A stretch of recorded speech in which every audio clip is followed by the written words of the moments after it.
JT Crowley is Talking Books. On the show, you'll hear from emerging talent and seasoned veterans from around the world. They'll give you their take on the writing process and how to create the secret sauce of page-turning deliciousness. Let's get into that magical mixture of the art and science of creativity. Here's JT Crowley, author of The Smart Kids, and your podcast host. Hello. I'm JT Crowley, and I'm delighted to have on my show today Kiki Fuerte. Her full name on the books is KLS Fuerte, everybody. And I'm glad she's come on the show today because she's here to talk about her book, her two books, Never Saw You Coming and Now Live With That. And that's the order that they come in. So the first book, everybody, is Never Saw You Coming, and the second book is Now Live With That. So the two books, they make up this trilogy. And the third book, which is a work in progress, is going to be titled Fight to Fly. And when Kiki is going to get that out, I'll let you know. But we'll talk about that towards the end of the podcast interview. She lives in London with her husband and two children, but she's originated from Guadeloupe in the Caribbean. Kiki is immensely proud of her French Creole ancestry and often refers to Guadeloupe as her paradise, but her paradise is at home in London as well. Kiki has long held a passion for reading and writing and language. For her, it's at the very core of what she does every day of her life. She loves romance, stories with a great deal of suspense built into them. Hence, when you look at her books, you'll see that they are romance stories, but there's an awful lot of suspense and thriller adventure in them, everybody. I've read them, believe you me. Kiki loves teaching to middle class, high school students. She teaches French and Spanish. Her educational background was through the Sorbonne Nouvelle University in Paris. She loves that city.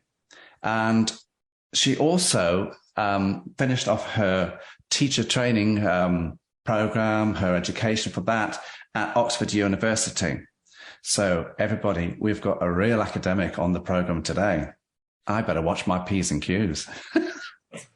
So let's invite Kiki onto the show. And we won't mention about black-horned bulls or mad cows. And if you want to know what I'm referring to there, well, go and have a look at the written introduction and you'll see the quirky story, how that has come about. Kiki, come and join me on the show. Hello, John. How are you? I'm good. Wonderful.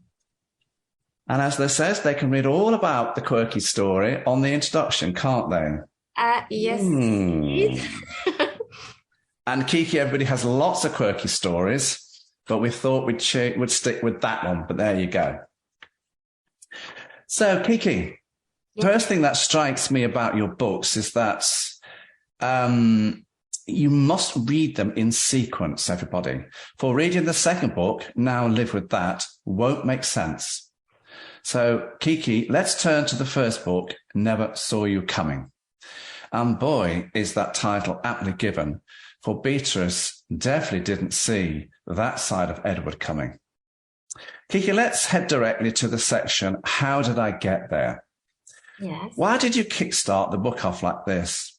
You talk about Sister Anne's College in Cambridge, the Sorbonne in Paris, reluctant pupils in high school, which Beatrice teaches, red knickers, everyone. A summer trip to New York, the meltdown of Beatrice's relationship with Nicholas, a previous ex-lover. This is you, isn't it? Setting the scene with, quirky bits and really setting the scene of how you created your book. And of course, it is St. Anne's College in Cambridge. Tell us why you started off with, how did I get there? Well, just like the question, I had to set the scenes for my readers so that they understand the complexity of Beatrice's character. So she is ambitious, she's educated, she is bright, but she's deadly romantic as well. So I had to give little teasers in the introduction. How do I get there? So that you can, as the reader, you can get attached to Beatrice very easily because she is very likable. You have to agree with me, John, don't you? Oh, she is. She's But she's a adorable. bit naive as well. She is so naive. I mean, like many young women, she is in her mid-20s. She's maybe 24, 25 in the stories. And she is dreaming about Prince Charming. You know, as a little girl, she would have been told stories about Prince Charming. And so she grows up with this ideal man in her head, and every relationship to her is a potential ideal man. No, it doesn't mean that she's an easy girl, but yes, she can be flirtatious because she's looking for love. This is one of the main things in her life. But she is naive, as you said, but also she's very confident and fragile at the same time. She's quite complex. And as I was rereading, you know, preparing the interview, I just thought, oh my gosh, yes, there is this, there is that, and so on. And I had to set the scene to engage the readers to fall in love with Beatrice right from the first page. Did you fall in love with Beatrice? Totally. I adore her. I would do anything for her. And in book 3, Fight to Fly, I have to give her a good ending because she has gone through so much. I won't say Talk more about that later. Yes. Kiki, let's go to the first chapter in the book. Yeah. You head that up as the happy years. This is the chunky book. This is the chunky chapter, everybody. Straight away, you introduce us to Edward. He's a Jekyll and Hyde character, everybody. He slowly seduces her, and we're at the start of the school term, September 93. He's helping Beatrice with her Afro-American literature thesis. The ex-boyfriend, Nicholas, he's gone. And so in comes Edward. And when I first looked at Edward, he comes across as arrogant. He comes across as extremely clever. He's charming. He's witty. But is this the man that Angela, or her friend who read the cards, says, this is going to be the man that's going to come into your life, your Prince Charming? They have a wonderful courtship and they move in together. But at the end of this long, protracted chapter, you start to see the signs, the hints that things are falling apart and this relationship isn't going according to plan. Is it, Kiki? Tell us. No, it's a big ironical title, The Happy Years. I mean, basically, Edward, he is very clever.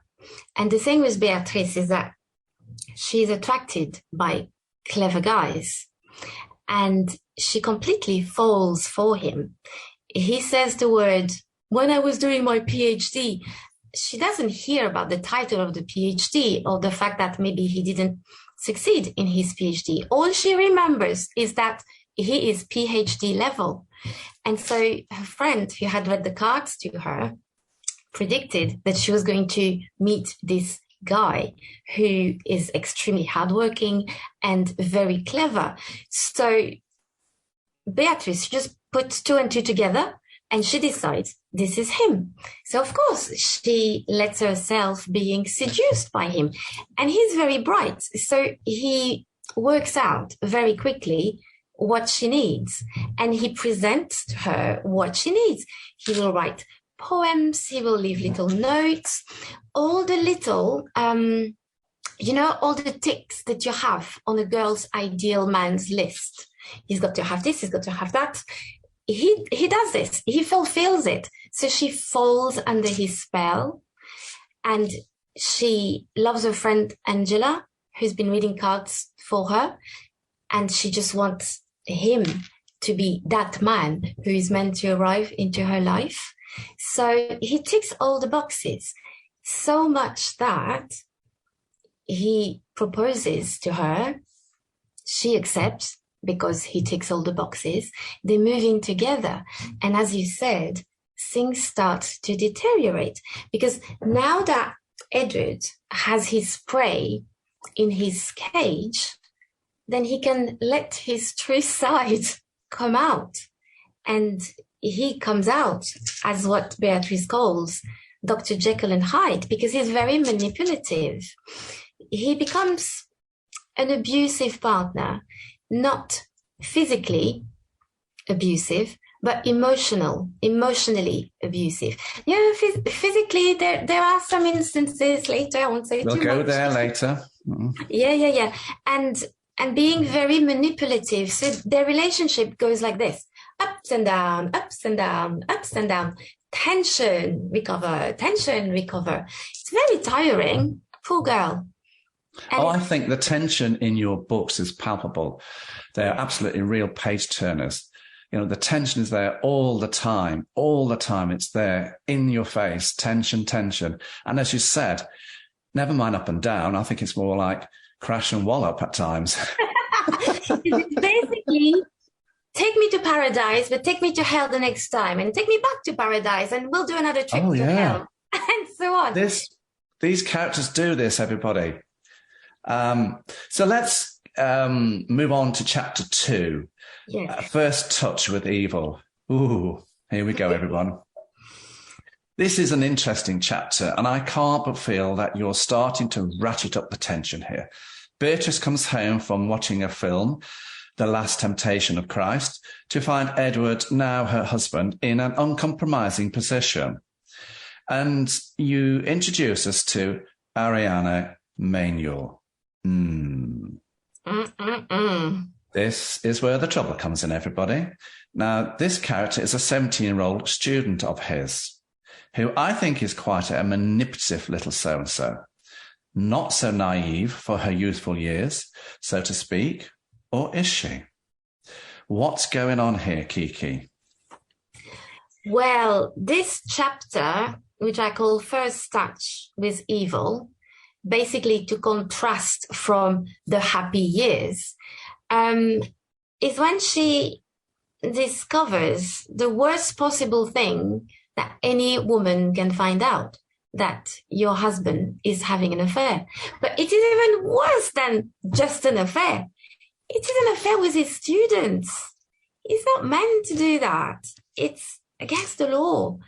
And so this first touch with evil is a total crisis, because Beatrice, she had some red flags that she ignored because Edward was a perfect man. But that is too big to be ignored. So her blood boils in her veins and she just loses it. She loses her trust. She loses her self-esteem. She confronts Edward's. The relationship is at that stage. It's a real turning point into catastrophe land. And it's just going to become worse and worse and harder for Beatrice to recover. It's really first touch with evil, proper Mr. Hyde in action there. So yes, a lot of tension, and I'm glad that you felt it. It was meant to be felt. Oh, it's definitely there. Mm-hmm. Now you like chapter 6. It's a short chapter, everybody. So this chapter is headed up, Love Me So Dearly, Down to Hell. Why this chapter? Well, Edward loves Beatrice so much, but what he has done in his troubled mind is just so awful. So, because I love you so much, I can't cope with what I have done. I really can't. And I don't want to live anymore. And that is the biggest thing that she could be dealing with. Well, not the biggest, if I'm thinking about the other books. It's enormous. Waking up after having kicked out her husband from home, because it's one incident after the other, not just the email, but letters that she discovers. She becomes like a Sherlock Holmes, sussing and checking out on her husband, because the trust is gone. So she has to verify everything that comes in her hands. And she kicks him out. And the next morning, the police is at her front door to say they have found him. So the crisis of discovering the affair turns into something even more morbid, because he'll have to fight for his life. So it's love me so dearly, but I love you so dearly that I can't cope with it, and I don't want to live anymore without you. Mm. There's 26 chapters in this book, everybody. So let's go to chapter 25. That's the title of the chapter. And they being the police, of course. They've come to the school to take her away, search the house, and then take her to the police station for questioning. This is an important chapter, for it's the opening gambit to the start of the next book. Tell us about this chapter. You tease us here with the police. So you have lovely Beatrice. She's lovely. Her husband is in hospital. And what he did provoked Beatrice to behave in a way that she should not have behaved. And she gets in touch with Ariana, but she gets too much in touch with Ariana. So much that Ariana got scared and went to the police. And the police came and they arrest Beatrice. So we go from the start of the book, the happy years, this wonderful woman, starting her career as an Italian and French teacher, and she ends that book arrested by the police. How more shocking could it get? Wait till you get to the second book, everyone. I know. Basically, John, when I finished that chapter, that's when you close your laptop. Yes, I'm going to end here. And what do you end the book with? Those words? I didn't see you coming, Edred. Exactly. And I thought, they didn't see that coming. She didn't see this. He didn't see that. Never saw you coming. And that's how the title of the book was born. Right at the end. Let's go to the second book in this trilogy. Now Live With That. Oh boy. Now Live With That. Yeah. And I make it very clear that there's no point reading this second book first without reading the first book, because you simply won't understand the story, everybody. So you do need to read the books in sequel. Now, the big chapter at the start of this book with a lot of meaty substance into is chapter 2, The Hidden Truth. It's the chapter, Kiki, you've given over to the police interview at the station, where Beatrice has found herself and so has Edward. But this is Beatrice's interview more than Edward's. And I must say, like both books, the storyline here is palpable, is so tense, and it's beautifully written. I know what's in this chapter, but can you tell the listeners, the viewers, what is going on here? What is this? Beatrice. She is arrested. She's taken to the police station, Crawley police station, and she's interrogated by DC mayors and by child protection officer. And in her mind, everybody's nice when she meets people. So she first thinks that the police officers are okay. The DC mayor looks quite fatherly, and he seems to be on her side. In her head, she is the victim of this whole story. But as the interrogation progresses, then the two officers, they shift in the sense that they, from the start, never saw Beatrice as a victim, but they manipulated her so that she could feel at ease to tell her story. So she tells her story, and then they ask her questions to make her repeat. And she's getting confused. She's getting tense. She's having heart palpitation because this is too much on her nervous system. And at the end of that interview, she accepts a caution because she went into mother protection mode. And her solicitor, he was completely rubbish. He was meant to be there to defend her, but she did all the talking. So, and he gave her that advice and she accepted it because in her mind, the only thing that mattered at that stage was her children, and not to have too big an impact on her children. She accepted to sign a caution paper. But that interrogation is just awful. She is just destroyed. She is just crushed. And she acted the way that she did because she was trying to save her marriage, but she just went the wrong way about it. And, you know, when you love someone, you could do anything to save the person. And she just lost herself in what was right to do, what was not right to do. And the consequences are humongous. And it's all because of Edward. Had he not done all this horrible stuff, had he not touched evil, she would have never been in that situation because she was just happy, Larry, naive Beatrice teaching her lessons. Love is blind, isn't it?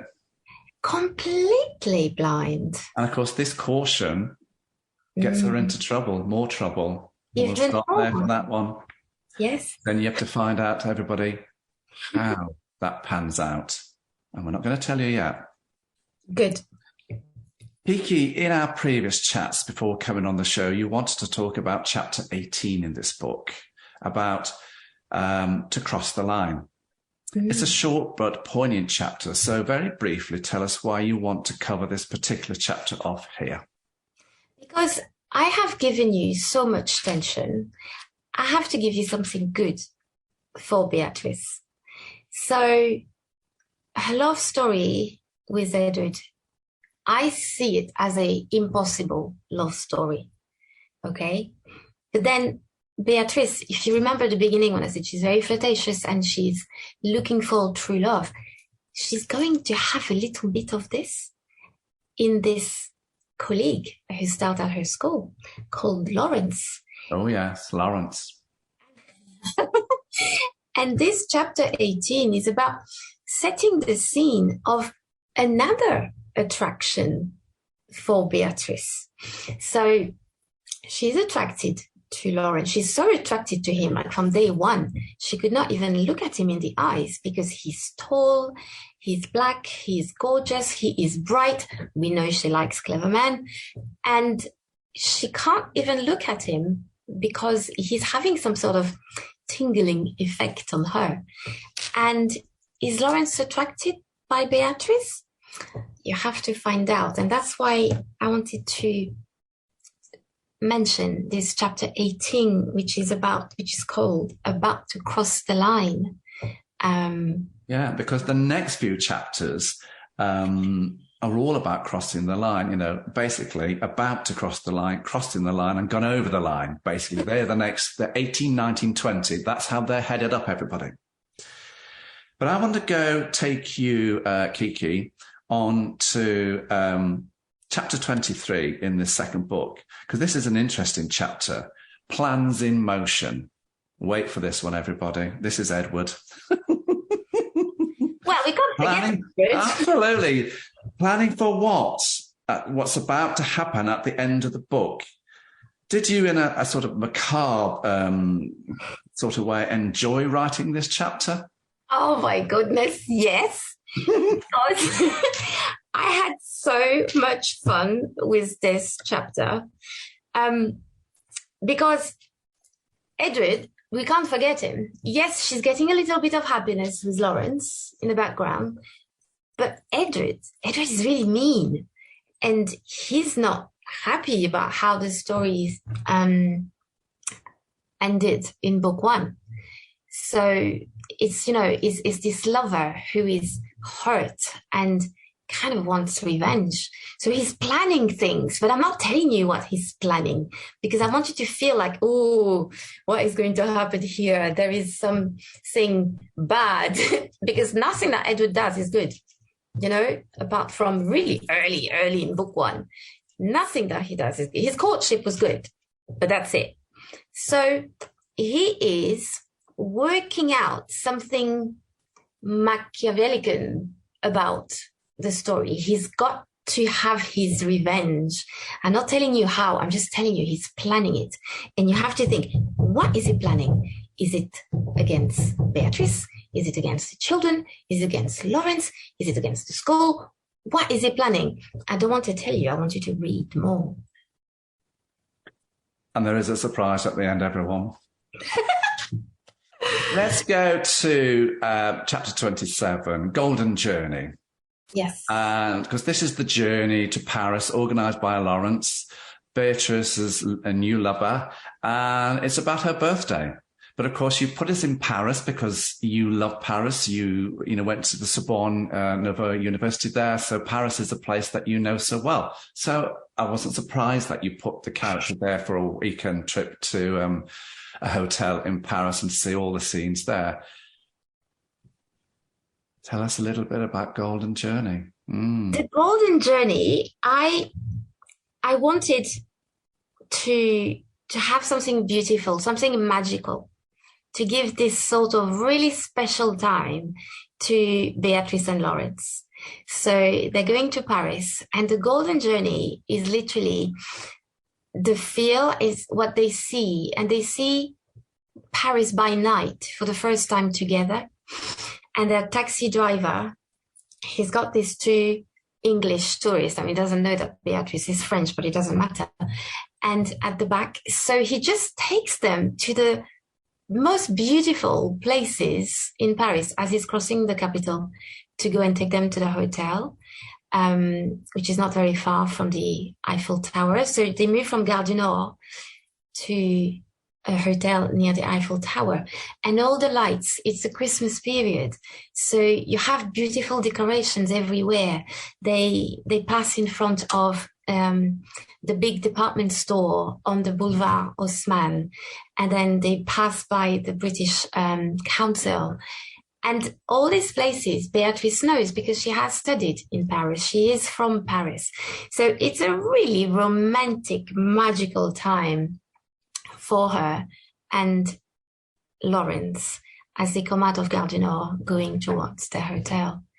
And I just loved it because I just put the best bits of Paris that I know into the chapter. I think you quite fancy Lawrence.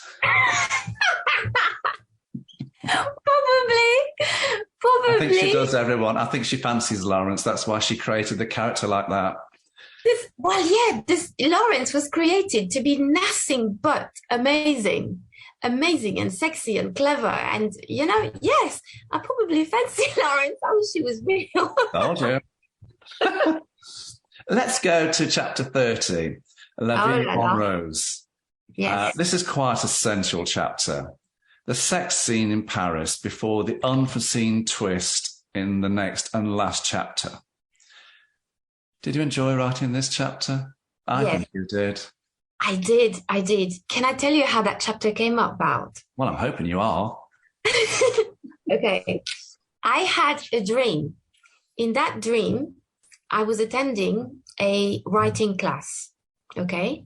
And in that writing class, the lecturer was saying to the class, you have 30 minutes to write a love scene based on the song La Vie en Rose by Edith Piaf. But it was an English class, so he played La Vie en Rose, sang by Louis Armstrong. And in my dream, this is what I was doing. I was listening to the song and writing a love scene from it. And I woke up and I still remembered my dream. And I thought, oh my God, I've got to do this. I've got to do that. So I literally wrote that chapter listening to Louis Armstrong. And that's why it's so sensual and beautiful and amazing. And yes, it's about sex. It's a sexy scene, but I didn't want it to be raunchy or, I won't mention any other sexy books, but I wanted the reader to be able to imagine and feel the scene with the soundtrack of Louis Armstrong singing. And then Lawrence sings to Beatrice. It's just the most beautiful thing ever. The whole idea when you write a scene like that, you don't need to go into graphics. You need to tantalize the reader and the listener so they can form their own imagination, go off in their own little world. Yes, so I think I put just the bare minimum. You got it right. Did it? Oh, thank you. Okay, Kiki. Yes. You gave us a hint here. There's a third book. So what's next for you in terms of your writing and yourself? I know there's a third book in the making, Fight to Fly. Can you give us a brief insight as to what's coming in that little book? Well, the end of book 2 is a tragic end, but I am not telling you how tragic it is. We're keeping that a secret, everyone. Exactly. So I'm leaving you at the end of book 2 with another shock. I'm sorry, I love shocking the readers. It's about yin and yang, it's a balance of life. Good and bad, good and bad, good and bad. That's how I write. And of course, the last few words in that chapter, the end chapter, are now live with that. Yes, and it's quite threatening, isn't it? Oh, it is. Oh, la la. Yes, so book 3, you have what happens after the threat is thrown. Now live with that. And you have Beatrice again taken by the police. But this time it goes much deeper. The trouble just goes whoosh like this. I mean, the poor girl, she'll be taken with handcuffs away from the scene. And you have the other characters in a really tragic situation. Questions, are they going to live? Are they going to die? What's going to happen to Beatrice? She's going to be locked up, but she's a teacher. She's a good person. So maybe she will find ways to come out of her trouble and be happy and fly away, literally flying after fighting, flying metaphorically, literally flying. But you have in the title, Fight to Fly, the essence of what I believe that life is about. Lots of struggles, but there is always light at the end of the tunnel. And I have to give Beatrice some light and love. But there'll be some big fights before she gets to that. Okay. Kiki, who do you see as your markets for your books? And more importantly, who would you like to see reading your books? You describe them as romantic thrillers. They're set in London, Paris, Martinique in the French Caribbean. Who do you want to read your books? I think young women will relate with my book very well, especially the ones who are in their mid-20s up to 55 plus. So it's a book that will talk deeply, I think, to women and men also. The men who have read it have enjoyed it. And the men who read it, I would say that if you recognize yourself of having some traits like Edward, you need to do some work on yourself, because carrying on a life with spreading red flags is not good. So ladies, I say my young sisters will enjoy reading the book, especially 25 to 55 plus. Okay. And the guys will also enjoy reading it to see the other side of the story, the other side when the man is just over powerful and how it can be destructive. Where can people get your book from, Kiki? Okay, the book is on Amazon. The books are plural. I wrote 2 books. The books are on Amazon. They're on Barnes and Nobles, and these are the biggest. So yeah, you can find them there. Mm-hmm. There you go, everyone. That is Kiki Fuerte with her 2 books. And I just want to say it's been a great pleasure interviewing you, chatting to you over the last few weeks, finding out all about your books. It's been a sheer pleasure and joy. Thank you very much. Likewise, John. Thank you. Kiki Fuerte, everybody. I'm JT Crowley. Thanks for listening, watching, wherever you are in the world. So until next time, stay safe.